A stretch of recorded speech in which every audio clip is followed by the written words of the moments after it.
こんにちは、つんです。今回は最近買い替えてよかった優秀なキッチングッズを全部で4つご紹介します。ベストセラーとか殿堂入りとか評価の高い人気アイテムばかりなので、少しでもお買い物の参考になれば嬉しいです。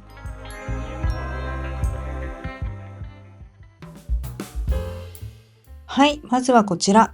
一度使ったら手放せなくなったキャベツピーラー。うちはこれ7年間100均のを使っていて十分満足はしていたんですけれども、キャベツピーラーといえばのの字さんが有名で Amazon でもベストセラーになっているキャベピーマックスってやつがずっと気になっていました。ただこの色がネックで購入を迷っていたらニトリにシンプルなカラーが登場しました。これはもう買いでしょうとさらにちょっと調べてみたところ、より新しい商品が出ていました。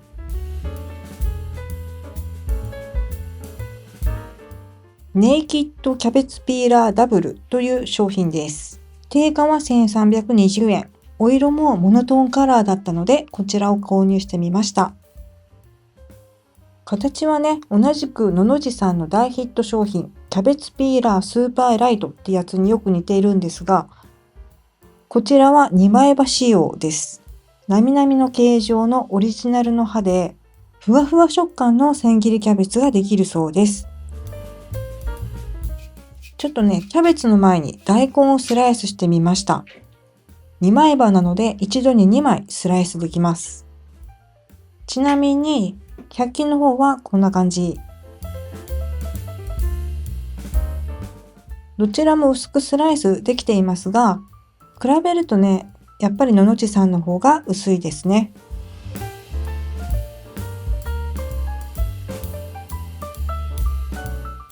そしてのの字の方は断面がなみなみになっています。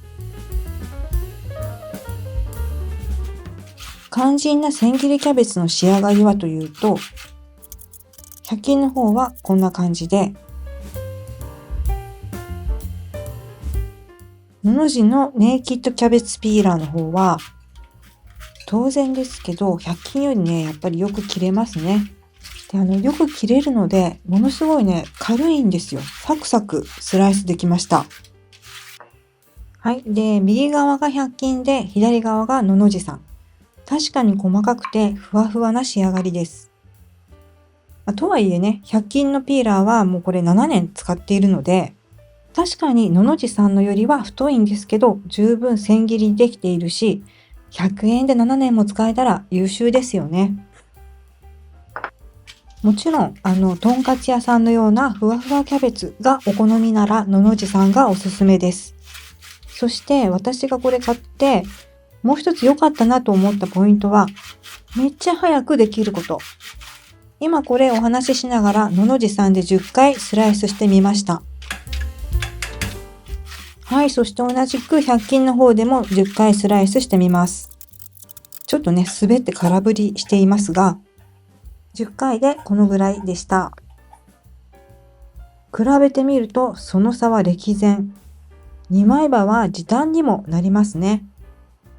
本当にね、あっという間にスライスできるので作りすぎ注意です。あと、切れ味がいいので手までスライスしないようにご注意ください。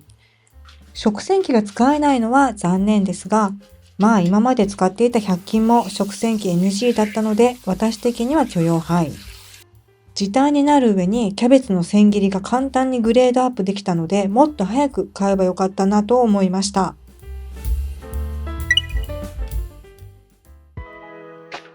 キッチンで使っていたハサミが生きました。錆びついて開かなくなっちゃいました。これはね、主にパッケージの封を開けるように使っていたんですが、頻繁に洗うようになったら一気に錆びてしまいました。何かのおまけでもらったハサミなんですけどね。食材のカット用には貝印のキッチンバサミを使っていて、これは分解できるし食洗機も OK。そしてめちゃめちゃ軽いです。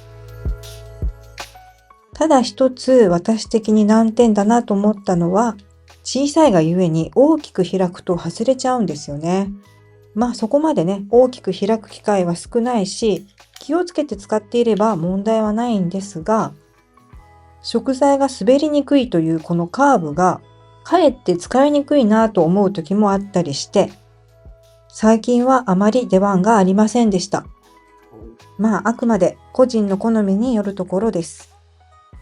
ということで、キッチンバサミを新調しました。忖度なしで有名な比較検証サイト LDK のキッチンバサミランキングで殿堂入りした下村工業さんのオールステンベルダンキッチンバサミ2です。次買うならこれと決めていました。分解して丸洗いすることもできます。オールステンレスで錆びにくくて見た目もいい感じですよね。私の手の大きさなら大きく開いても外れません。そしてハサミ以外の機能もいくつかついていて、真ん中のこのギザギザの穴では蓋を開けたりくるみを割ったり、ギザギザがない方の穴は栓抜きで、先端の突起は缶の蓋を開けるのに使えます。どれも昔ながらのハサミによく見かける機能ですよね。最近はね、あんまり栓抜きとか使わないかもしれないですね。重さは 185g、ハサミにしてはね、ちょっとずっしりしています。先端が尖っていない安全設計。そして肝心な切れ味はというと、鶏肉を切ってみますね。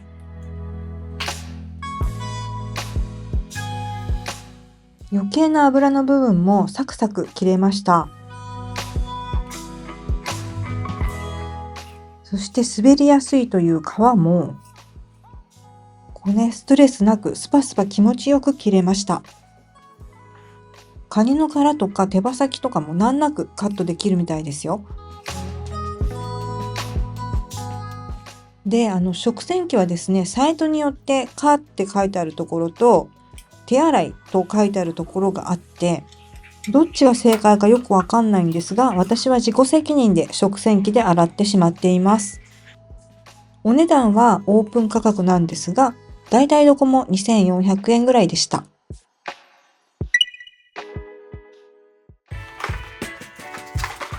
ご飯はいつも多めに炊いて冷凍しています。ずっとラップで冷凍していたんですが、やっぱりラップの冷凍ご飯って味が落ちますよね。ご飯専用の冷凍保存容器が気になりながらも、ラップの方が手間がなくて楽だと思ってたので、頑なに買わないできました。だけど、たびたび温め直しで失敗して、カチカチに硬くなったり、べちゃっとしたり、せっかくのご飯が残念な結果になることもたびたびありました。楽なことよりも美味しい方が幸せなんじゃないかなってちょっと思い直しまして、今更なんですがご飯専用の冷凍保存容器を買いました。マーナの極み冷凍ご飯容器定価780円、食洗機も使えます。お米マイスターとの共同企画商品で、冷凍ご飯をふっくら美味しく温められると人気なアイテム。シンプルな容器はグッドデザイン賞も受賞しています。この中にね、すのこが入っていて余計な水分が落ちるという作りになっています。これ人気のアイテムなのできっと使ってるっていう人も多いですよね。はい、ということで早速使ってみます。これは約1膳分 180g が入るサイズ。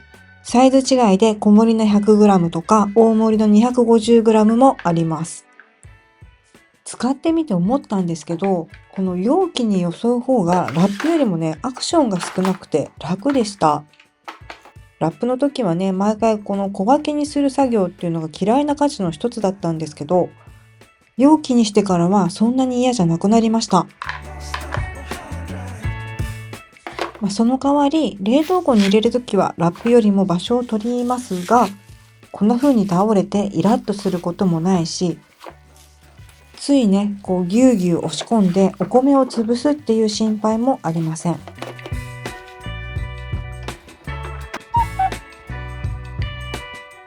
はい、では解凍して食べてみます。500ワットで3分30秒。蓋をしたままで OK。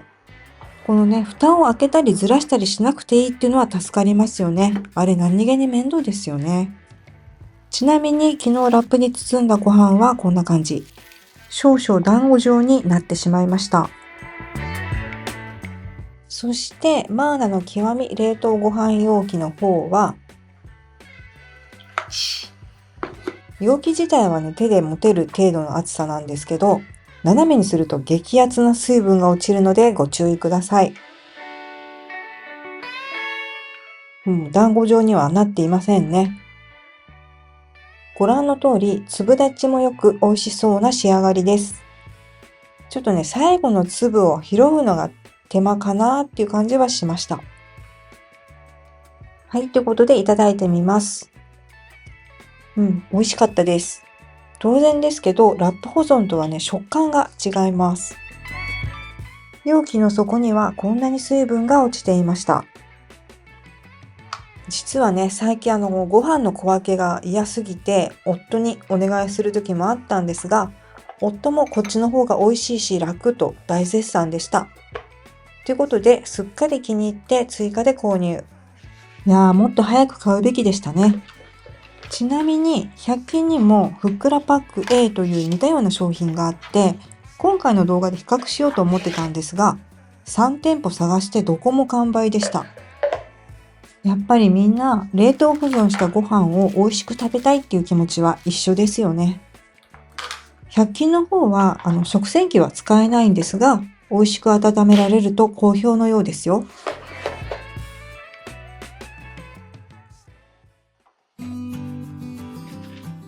はい、お次はこちら。大人気アイテム撥水スプレーの弾きにクレンザータイプが登場しました。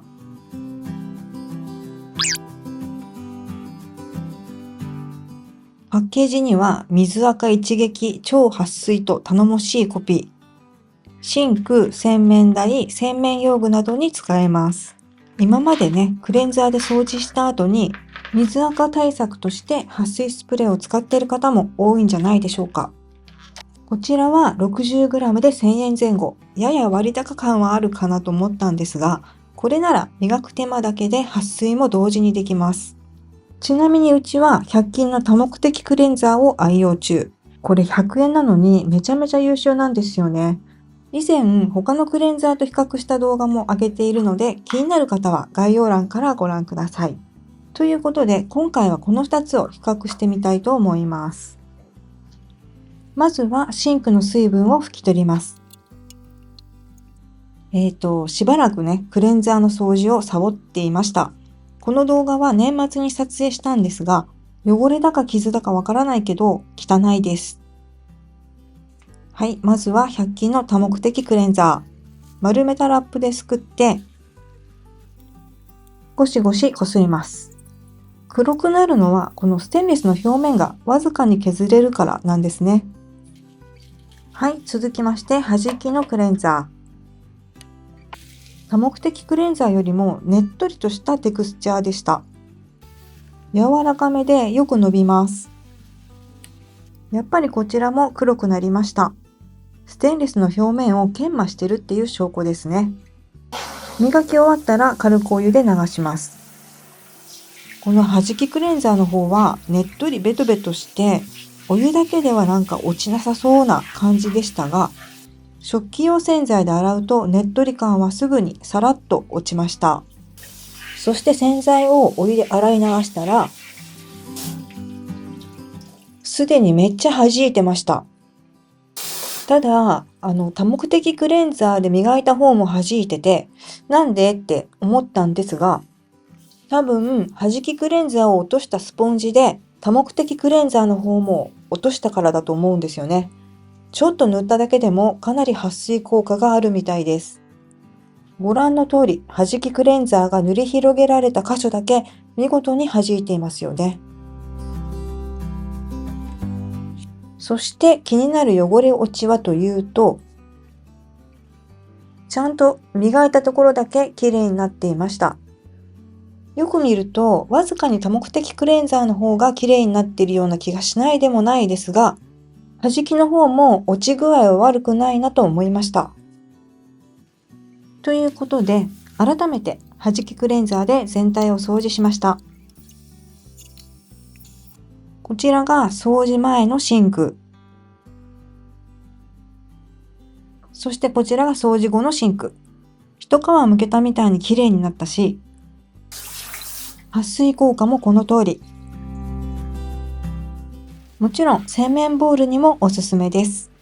持続期間はキッチンだと1週間ぐらいで徐々に薄れていったような気がします。やっぱり毎日水を使う場所は仕方がないですね。